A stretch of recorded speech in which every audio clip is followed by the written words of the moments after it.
believers. We're underdogs and overachievers, but like a closed fist all together, no one can beat us. It's getting heated, all my energy's been depleted. I leave it all out on the floor because we need it. Rising to the occasion, we go in with guns a-blazing, because we all know that it's all to go and get for the taking. History making, high risk and high stakes. Where the winner takes all that he can take.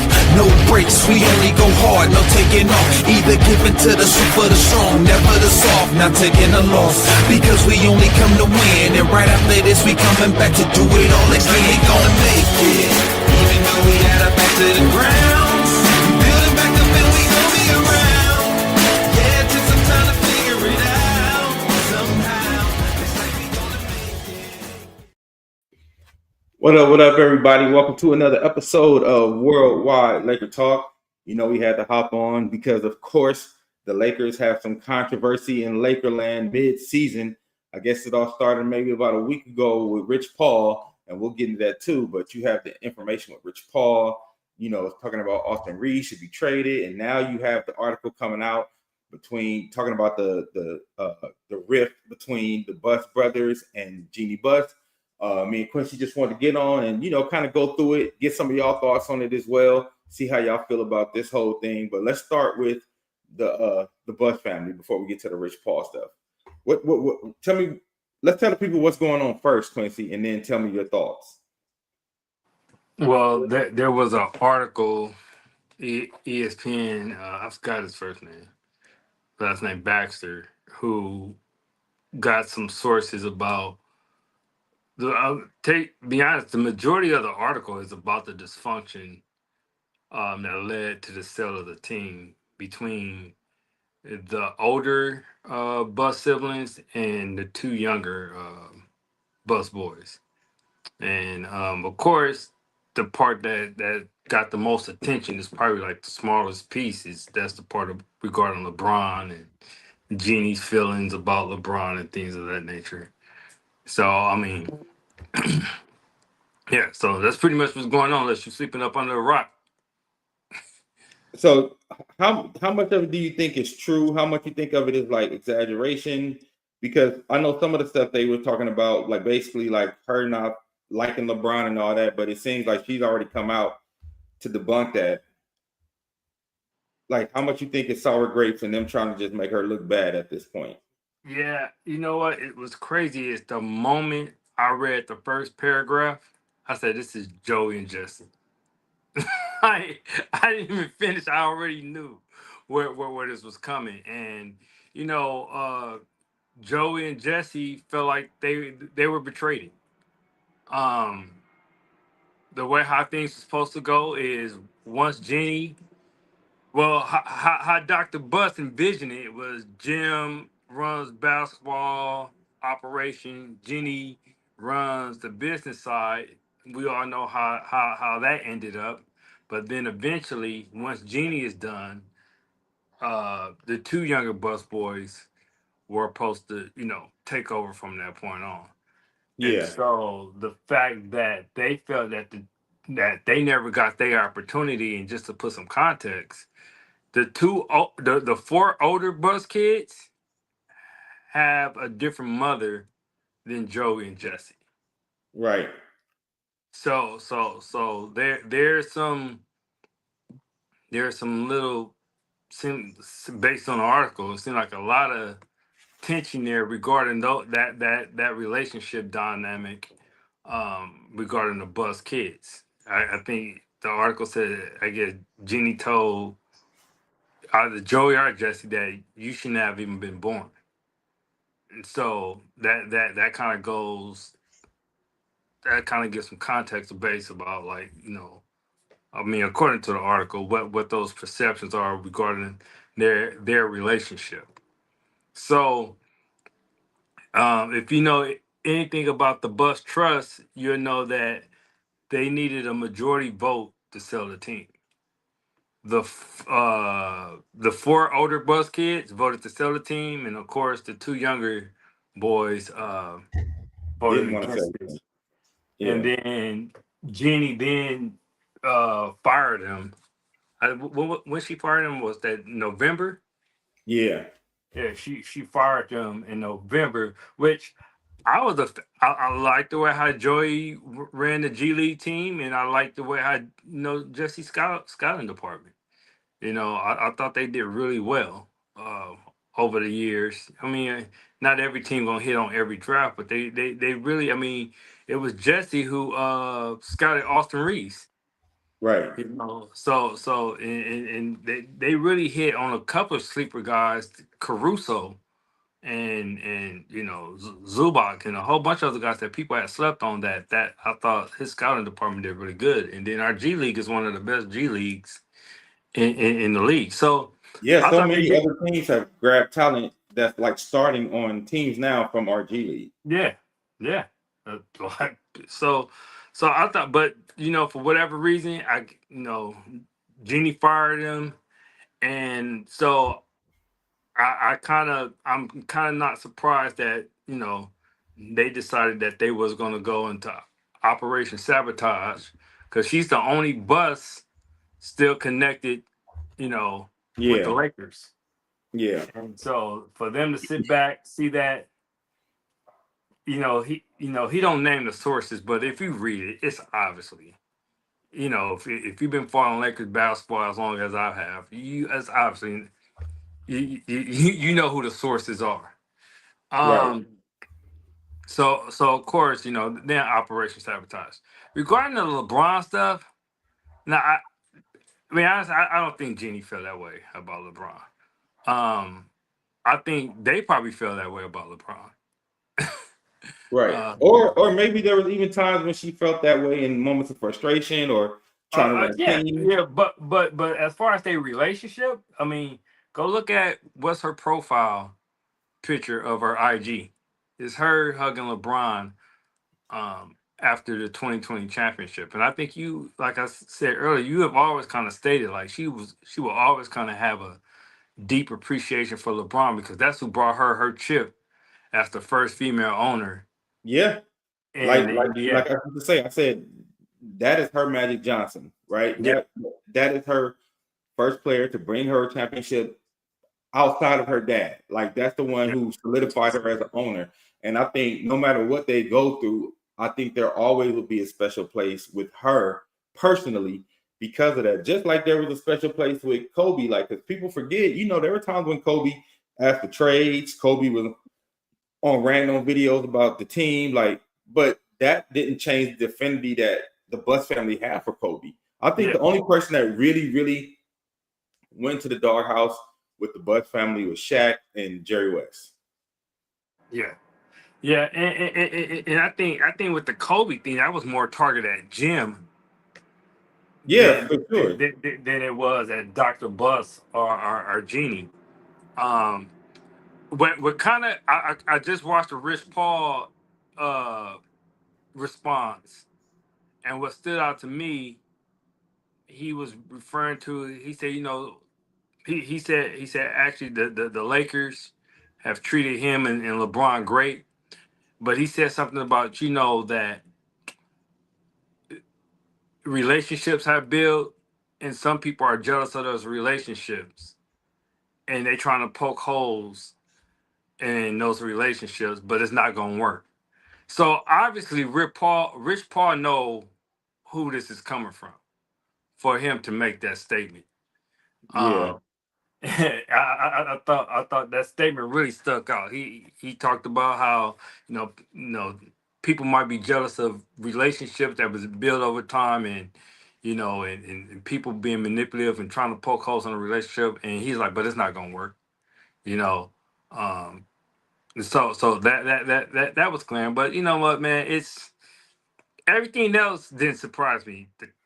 The fact that she paid Kurt Rambis and Linda Rambis doesn't Yeah. surprise me. That was kind of crazy. Yeah, But she always looked out for them, always made yeah, sure they yeah. took a That job. that that that doesn't surprise me. Like all the other stuff. If you've been a Laker fan, none of that shit really surprised me. Not even the drama aspect. Somebody's like, "Oh, we never had this type of stuff." I'm like, "Dog, Phil Jackson and Jerry West didn't like each other." And if you go back and look at our 2000 championship, West don't even show up to the trophy ceremony. Yeah. Let me Because read this comment from Ron real quick. Ron said there are three sides to every story. I believe each sibling has their perspective, and this writer chose the most article-selling takes to make a hit piece. Then he yep. said, and that's how a loyal child who shares a father with another feels, especially when you are from the first wife. That's all Dr. Buss' fault, as he chose to have children after the deal not to have any more, and this is his mess. Great owner, probably not so great father.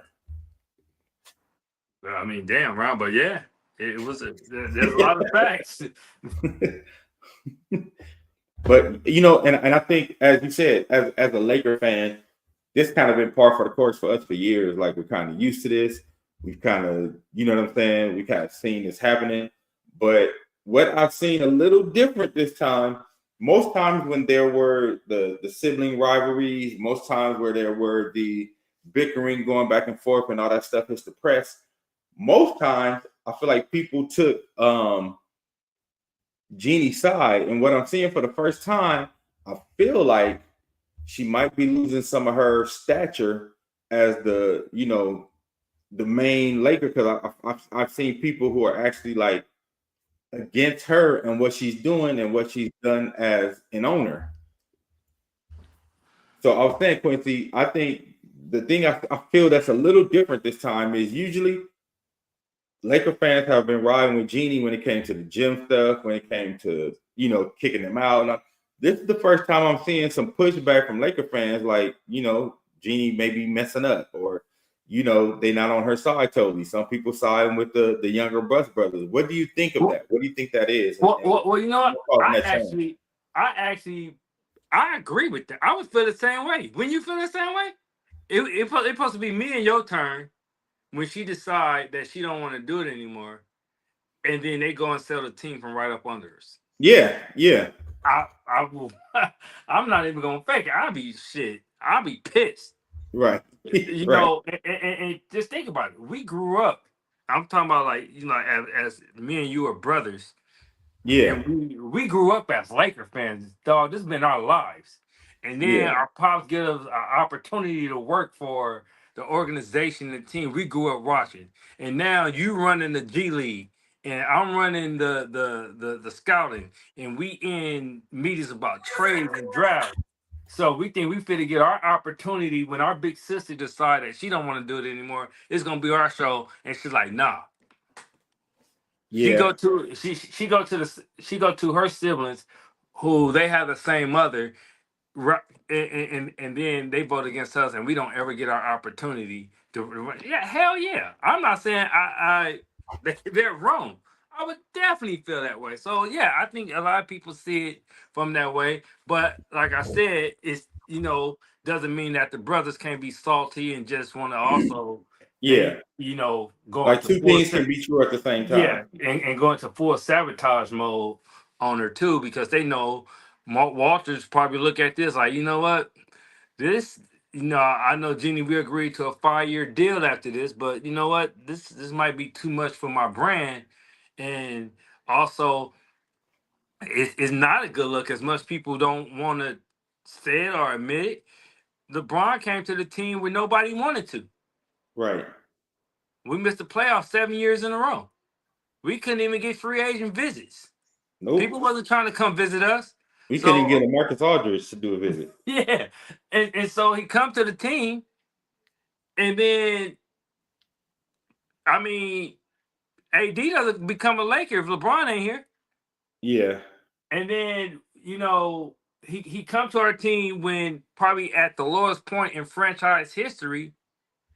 And then people kind of say, oh, so the old Lakers used to take care of their people in the end. Matter of fact, like I've said several times, I remember LeBron and D Wade of giving the Lakers props of how they treated Kobe towards the end of his career. Yeah. And so for you know, I could see Mark Walker saying like, this might be too much and hurt my brand, and I don't think he'll fire Jeannie, but I can, if Jeannie all of a sudden decide, you know, she decides she want to move on and resign, then you pretty much know what happened. All right. Well, let me ask you this. Let's take a bird's eye view. A bird's eye view of the deal that Jeannie made. business wise, taking family out of it, taking, you know what I'm saying, all that from a bird's eye view, do you think the deal she made was a good deal though? Oh, it was an amazing deal. It was an amazing deal. You know, that well, I think what they all got, what, $1 billion each. Yeah. I mean, I mean, if and that's how you know uh uh that's how you know it's not about the money with the Bus Boys. Yeah. Like, they really wanted they shot To at run the a team. to run a team, because you know I'll be bitter. You know, I'd be upset like, damn, I never got my chance. But you know, I'm sitting on $1 billion and I still own what they own, like 15% of the team still. 15%. Yeah, and that's kind of how I'm looking at it, right? I'm like, you mad, but you walking away with $1 billion and still ownership in the team. Like, yeah, you didn't get your shot to run it, but like, even y'all running it, y'all never would have the opportunity to make that kind of money that y'all made off of this deal, and that you're going to continue to make off of this Yeah, deal going yeah. forward. I don't think. Like I said, I feel there. Like I said, I would feel the same way, but I don't know if I feel the saltiness to the point to where I'm just gonna like try to destroy you in the ESPN article. I Yeah, don't know.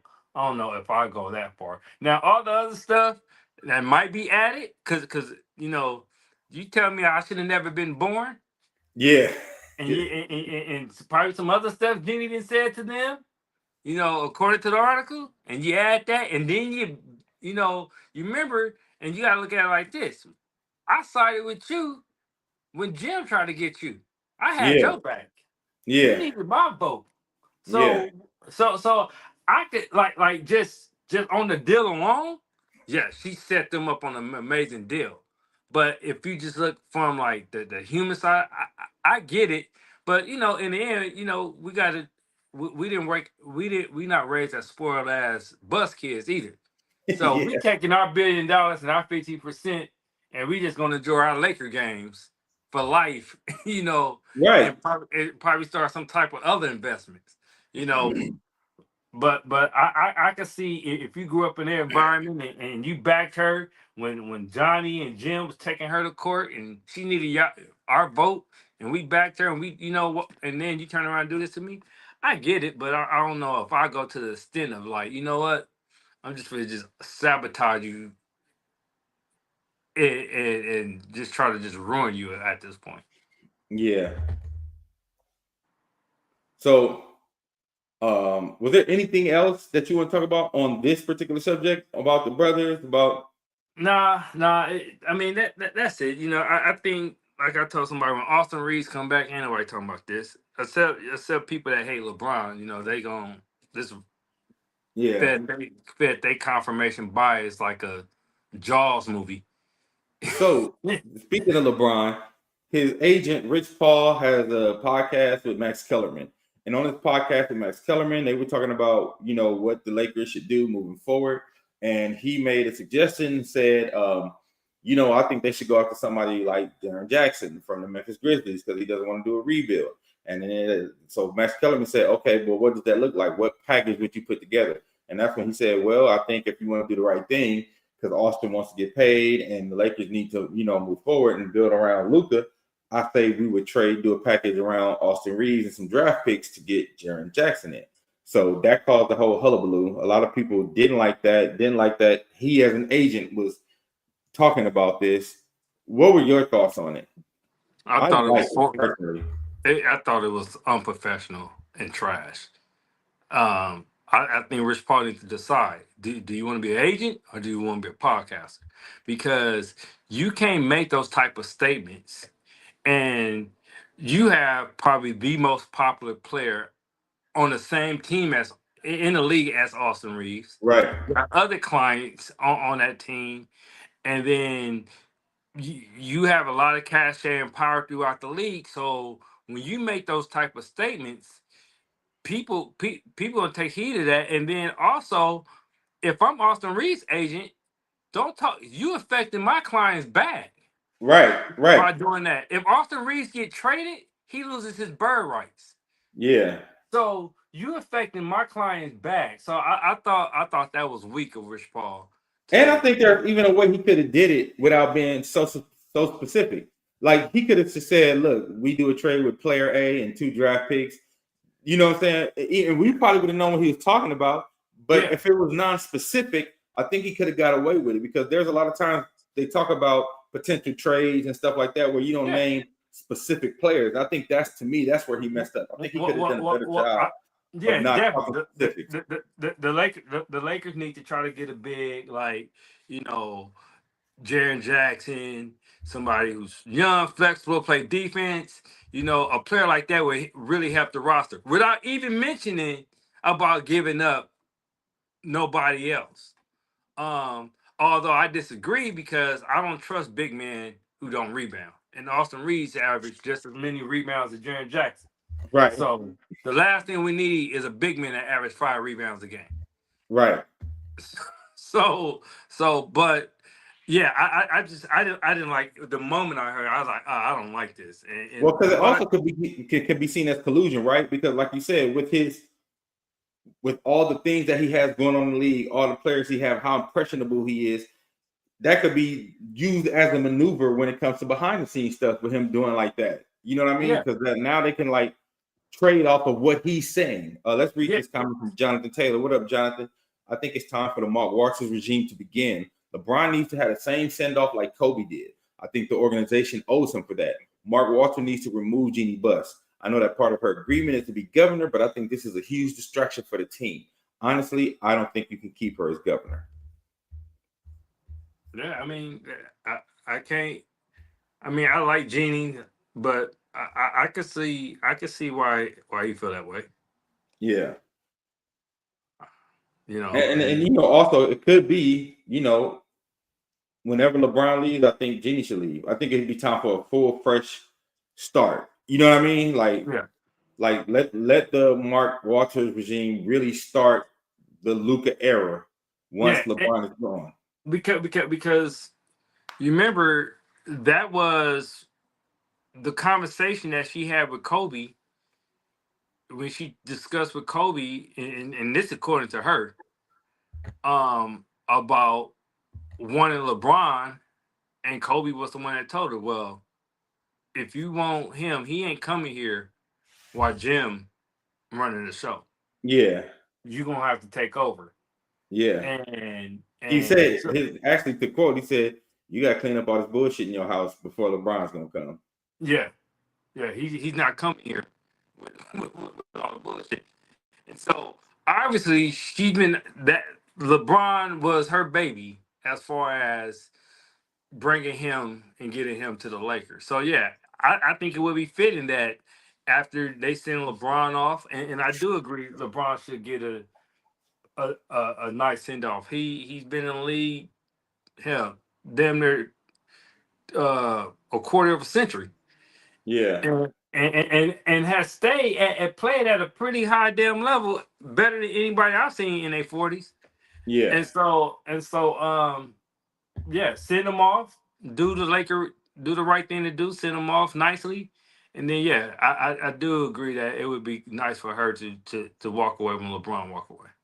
yeah, What yeah. I just think what it'll be, what's probably going to lead to Pelinka getting fired, because I think the only reason why Pelinka has a job is because of Jeannie.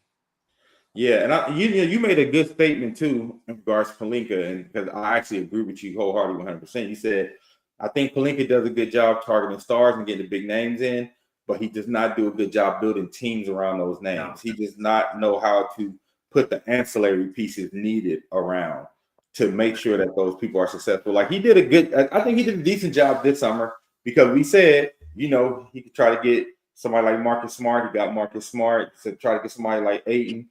So even though Ayton ain't panning out like we hoped so far, he's not playing terrible, but just he's not Yeah. what we thought he could be. We seen the inconsistency that everybody was Yeah, criticizing him yeah, about. those inconsistencies, but he did do the things that most people saw as gaping holes, right? The thing that most people saw, I think this was the first year to me that he filled some of those holes. But the biggest mistake first was breaking up that championship team. Yes. because they supposed to did all that to try to have some big summer move 2 years down the line. Well, you know about that team. I always worry that that team was built on accident and not on purpose. Yeah. Because remember, all that was, it was LeBron. I mean, it was getting AD and then Kawhi. Yeah. Then when Kawhi didn't come, we had to fill some roster spots. So then Yeah. we start putting in with Danny Green, and we signed Boogie Cousins, and we got all. And so it was like that team was built on accident. It wasn't purposely Right. built. Crafted. Yeah. It panned out. Yeah. And then Boogie Cousins got hurt. Then okay, well we gotta pick up somebody. All right, let's sign Dwight. Yeah. It was like just things that accidentally just fell in place. Came But together. the fact Yeah. that it was never strategically built, kind of concerned me about Rob. But he can get the star. But when it comes to building around him, I'm kind of concerned. Hold on, you breaking up. You sound like a robot. I'm still sounding like a robot. All right, you back now? Okay.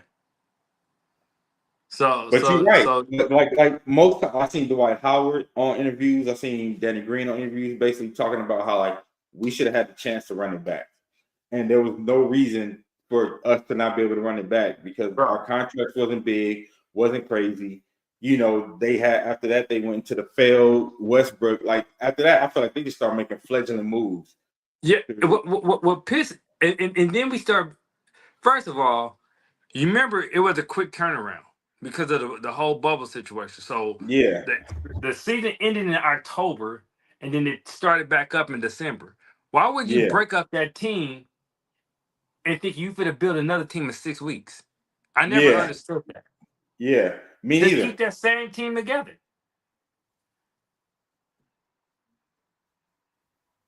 Yeah.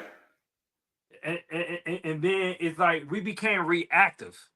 Okay, Kawhi and KD and Harden go to Brooklyn. We got to be reactive. You know what? We got to get another star. No, let the team build. Let teams have to like build because they want to play us, not us. And then that's how we end up making that Westbrook deal because we thinking because what Brooklyn did, we became reactive to what they did. And anytime you end up doing that, that's kind of what happened with Phoenix with Powell. We get Powell, they decide they're gonna trade for Shaq, and we knew Shaq wasn't gonna fit in Phoenix. Yeah. But you never want to be reactive. Yeah, and I think we were. And I think because of that, we continue to have poorly built teams around our star players. And even like, as much as people got on AD head for saying he wanted a center and he wanted to play power forward, like they never even gave that a chance. You know what I mean? And yeah, I that bothered me so much. He's constantly and the thing about it is, and I always compare it to like with Tim Duncan. Tim Duncan always made it clear, Pop, I don't want to play center. Okay, they would find any 7-footer to put next to Tim Duncan for him not to play center. And I think that's exactly what we should have did. Especially when we had those peak AD years. Yeah, and we saw that it worked though. Like the year that like when we had JaVale McGee and Dwight Howard playing center, it worked. Defensively it worked, offensively it worked because they didn't need the ball or wasn't demanding the ball. But I think the biggest problem is where will LeBron go after that? Because LeBron can no longer play three. Well, I think that's something the coach was gonna have to figure out, whoever the coach was. Because if you go back and you look at that Phoenix series in 2021, go look at Drummond and AD stats before AD got hurt. That's why we was up on them. Mm-hmm. Drummond and AD was a problem for Phoenix. And of course AD ended up getting hurt, but to go into like a panic mode and like, okay, and seeing what Brooklyn did and then figure, oh, okay, we need a big three. It was crazy. And they all to blame. I know they touched on that in that article, but that's LeBron's fault. That's AD's fault. That's Rob's fault. That's they at that time they all was agreeing on it. So Yeah. we not about to do revisionist history and blame one person for that. You know, players suggest things all the time. In the end, it's up to the GM and the owner to approve it. Yeah. I mean, hell, Shaq told Jerry West to trade Kobe for Jason Kidd, Right. and he Right. told his ass no. He told him no. Jerry West said this boy would come back and kill us forever. Right. Right. So you know, it's a lot of revisionist history going on. But they are to blame for the Westbrook trade. Everybody was approving it. Westbrook showing up at houses, cigars, and you know, it didn't work out. Yeah. All right. Well, before we get out of here, any predictions for the trade deadline? What are your trade deadline predictions? I definitely think something's going to happen, but I don't expect anything unless somebody become available that we're targeting in free agency.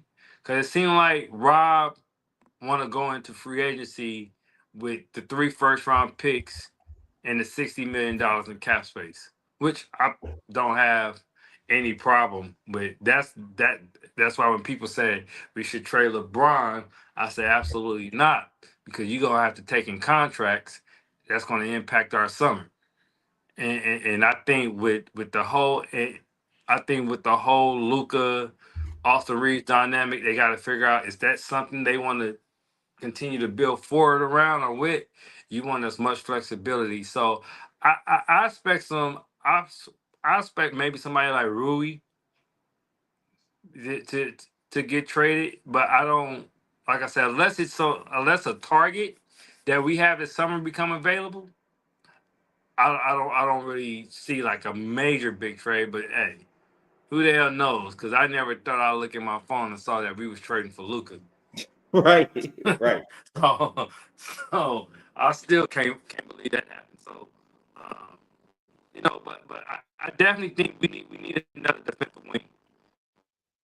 I think how you build around Luka looking forward is you get a lot of athletic, defensive-minded wing players who can shoot about 35% or higher from three.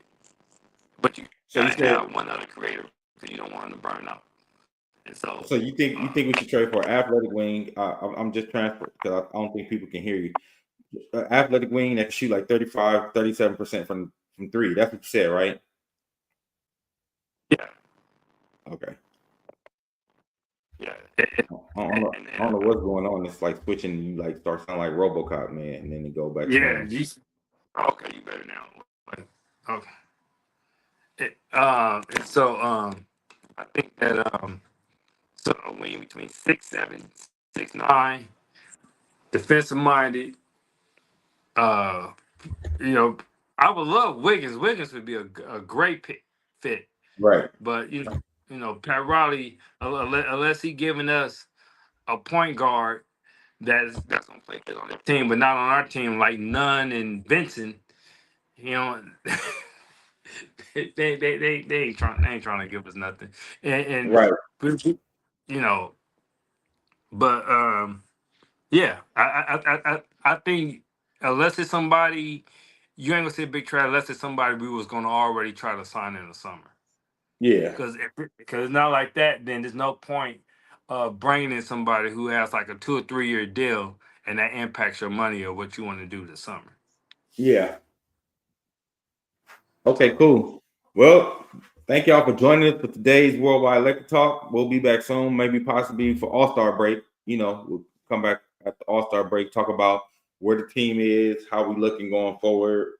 You know, I feel like this is a Jekyll and Hyde team. Some nights we look great, some nights we look horrible, some nights we look like we just didn't give a damn about showing up. So, and That like was you said, last night game.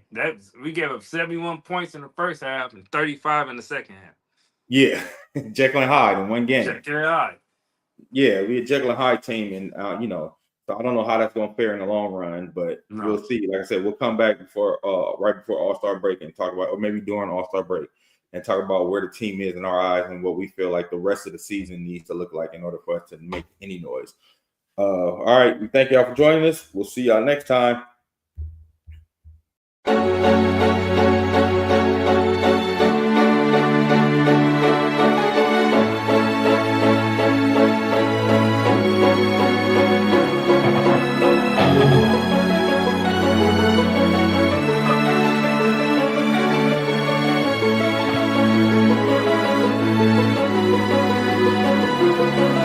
Please believe us, we're underdogs and overachievers. But like a closed fist all together, no one can beat us. It's getting heated, all my energy's been depleted. I leave it all out on the floor because we need it. Rising to the occasion, we go in with guns a-blazing, because we all know that it's ours to go and get for the taking. History making, high risk and high stakes. Where the winner takes all that he can take. No breaks, we only go hard, no taking off. Either giving to the swift or the strong, never the soft, not taking a loss. Because we only come to win, and right after this we coming back to do it all. Like they ain't gonna make